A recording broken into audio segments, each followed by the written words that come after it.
तो hello friends, welcome back to my YouTube channel. तो आज के क्लास में हम लोग एक्सरसाइज 7 से क्वेश्चन नंबर 1 करेंगे। ये क्लास 9 का क्वेश्चन है। तो देखिए, ये आर.एस. अग्रवाल बुक से है। क्वेश्चन में क्या बोल रहा है कि हमें एक फिगर दिया गया है। अब फिगर कुछ इस तरह है और फिगर में ये लाइन एल है, ये लाइन एम है और इसको एक ट्रांसवर्सल टी जो है वो कट कर रहा है। अब कट करने पर कुछ 8 एंगल फॉर्म हो रहा है। अब 8 एंगल में मात्र हमें एक एंगल 1 का जो वैल्यू है वो 120 डिग्री यहाँ पे दिया गया है। अब बोला गया है कि बाकी का जो एंगल है, angle 2, angle 3, angle 4, angle 5, angle 6, angle 7 और एंगल 8, ये सभी एंगल का हमें वैल्यू निकालना है। तो चलिए हम लोग बनाते हैं इस क्वेश्चन। तो यहाँ पे पहले लिखेंगे गिवन क्या क्या दिया है। तो कुछ नहीं दिया है, सिर्फ एंगल 1 दिया। लिखेंगे गिवन एंगल 1 = 120 डिग्री। तो यहाँ पे क्या दिया है कि एंगल 1 जो है वो 120 डिग्री का है।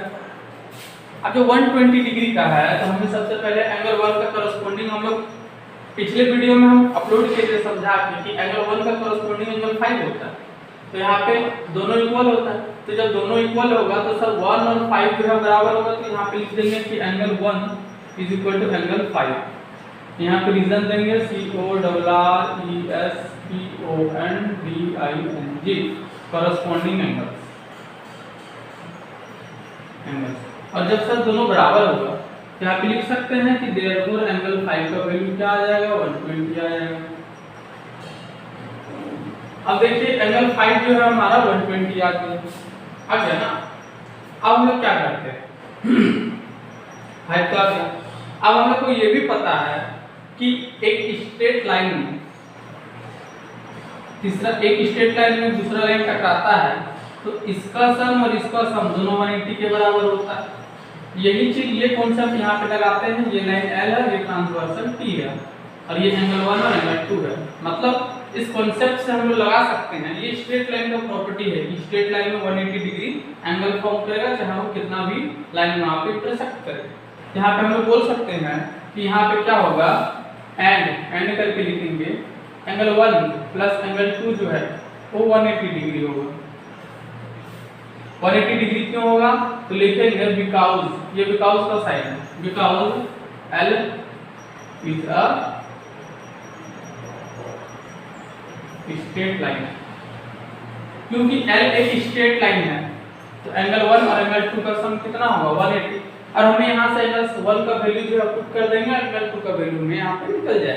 तो हम लोग यहाँ पे क्या करेंगे, एंगल 1 हमारा कितना है 120 प्लस एंगल 2 बराबर 180 डिग्री। तो यहाँ से हम लोग निकाल लेंगे एंगल 2 = 180 माइनस इसको इधर ले आएंगे तो 120 हो जाएगा। तो यहाँ से आ गया एंगल 2 = कितना आ गया, 60 डिग्री आ गया। अब देखिए एंगल 2 हमारा 60 डिग्री आ गया। अब से हम लोग पढ़े कि एंगल 2 और एंगल 6 क्या होता है, बराबर होता है। रीजन फिर देंगे करस्पॉन्डिंग एंगल, पिछले कॉन्सेप्ट में हम बताएं। तो यहाँ पे फिर लिख देंगे एंड एंगल 2 जो है एंगल 6 के बराबर होगा।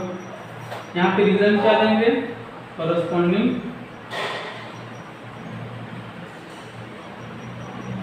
एंगल। और जब यहाँ पे देंगे तो हम लोग यहाँ से फिर से निकाल सकते हैं कि देयरफॉर एंगल 6 भी हमारा कितना हो जाएगा, एंगल 6 भी हमारा 60 डिग्री हो जाएगा। हम लोग निकाल क्या किए, तो हम लोग सर एंगल 1 तो दिया है, एंगल 2 निकालिए, एंगल 5 निकालिए और एंगल 6 निकालिए। अब हम लोग यहाँ पे जान सकते हैं कि एंगल 2 जो है वो एंगल 3 के बराबर होता है। वर्टिकली अपोजिट एंगल, जब भी दो लाइन इंटरसेक्ट करेगा तो ये एंगल और ये एंगल ऑलवेज इक्वल होते हैं और ये एंगल और ये एंगल ऑलवेज इक्वल होते हैं। इसको बोलते हैं वर्टिकली अपोजिट एंगल। तो यहाँ पे हम लोग लिख सकते हैं कि एंगल 1 जो है वो एंगल 3 के बराबर है। यहाँ पे फिर से रीजन देंगे वर्टिकली अपोजिट एंगल, पूरा नहीं लिखते, VOA लिखते। तो यहाँ पे भी हो जाएगा कि इसीलिए हमारा क्या हो जाएगा, एंगल 3 जो होगा 120 के बराबर होगा। ऐसे ही लिखेंगे सेम एज इसी तरह एंगल 1 जब 3 के बराबर है तो सर एंगल 2 भी एंगल 4 के बराबर होगा। यहाँ पे लिख देंगे कि एंगल 2 जो है वो एंगल 4 के बराबर है। यहाँ पे भी रीजन देंगे वर्टिकली अपोजिट एंगल। यहाँ पे लिखेंगे देयरफॉर एंगल 4 हमारा कितना हो जाएगा, एंगल 2 हम लोग कितना निकाले तो सर एंगल 2 60 डिग्री आएगा। तो एंगल 4 भी हमारे यहाँ क्या आ जाएगा, 60 डिग्री आ जाएगा। ये तो हमारा आ गया, हम लोग ये भी निकल गया, हम लोग का ये भी निकल गया। सेम कॉन्सेप्ट हम लोग नीचे लगाएंगे। तो तो एंगल 5 और एंगल 6 सॉरी एंगल 5 और एंगल 7 क्या हो जाएगा, बराबर हो जाएगा। क्यों होगा, क्योंकि दोनों का जो इक्वल है वर्टिकली अपोजिट एंगल के कारण दोनों इक्वल हो जाएगा। तो इसके नीचे तो अब यहाँ लिख रहे हैं आप, वो इसके नीचे लिख लीजिए।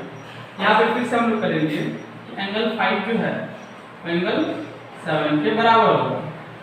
रीजन यहाँ पे क्या देंगे, तो सेम रीजन देंगे, वर्टिकली अपोजिट एंगल। अब हम लोग को देखना है एंगल 5 हमारा कितना आया, तो हम लोग देख रहे हैं एंगल 5 हमारा 120 आया। तो यहाँ पे लिख सकते हैं कि देयरफॉर एंगल 7 हमारा कितना आ जाएगा, 120 डिग्री आ जाएगा। और लास्ट जो हमारा बचा है एंगल 8, हम लोग लिख सकते हैं कि एंगल 1 जो है, नहीं सेम लिखेंगे, एंगल 6 जो एंगल 8 के इक्वल, यहाँ पे लिखेंगे angle 6 is equal to angle 8। यहाँ पे भी रीजन देंगे वर्टिकली अपोजिट एंगल। तो यहाँ से एंगल 8 बराबर हमारा कितना हो जाएगा, एंगल 6 हमारा कितना आया था 60 डिग्री, एंगल 8 हो जाएगा 60 डिग्री। अब ये तो हमारा इधर उधर लिखा है, अब इसको हम लोग को एक सीक्वेंस में लिखना है, तो लिखेंगे हैंस, ये लिखने का तरीका होता है, hence angle 1 is equal to, लिखेंगे hence angle 1 is equal to 120 degree, ये तो दिया था। एंगल 2 इज इक्वल टू कितना हो जाएगा, तो एंगल 2 हम लोग निकाले थे, यहाँ पे निकाले थे, एंगल 2 कितना हो जाएगा 60 डिग्री। सेम इसी तरह एंगल 3 जो है, एंगल 3 हमारा हो जाएगा 120 डिग्री, यहाँ पे लिखेंगे 120 डिग्री। सेम इसी तरह एंगल 4, तो एंगल 4 हमारे कितना हो जाएगा 60 डिग्री, यहाँ पे 60 डिग्री लिख देंगे। एंगल 5 हमारा है, एंगल 5 हम लोग देख सकते हैं कि एंगल 5 हमारा 120 डिग्री है, तो लिख देंगे 120 डिग्री। एंगल 6 जो है, एंगल 6 हम लोग देख सकते हैं कि हमारा 60 डिग्री है, तो 60 डिग्री लिख देंगे। लास्ट हमारा एंगल 7 बचा, एंगल 8 बचा। एंगल 7 जो है हमारा 120 डिग्री है और एंगल 8 जो है हमारा 60 डिग्री है। तो ये क्वेश्चन सॉल्व हो गया। तो हम लोग देख सकते हैं कि हम लोग को थोड़ा थोड़ा आइडिया होने के बाद हम लोग कुछ भी क्वेश्चन जो है वो इजीली एक एक करके सॉल्व कर सकते हैं। यहाँ पे हमें सिर्फ एक एंगल दिया था, बाकी सब एंगल हम लोग यहाँ पे फाइंड कर लिए मात्र एक एंगल से। ठीक है, तो मिलते हैं नेक्स्ट क्वेश्चन के लिए, तब तक के लिए बाय बाय।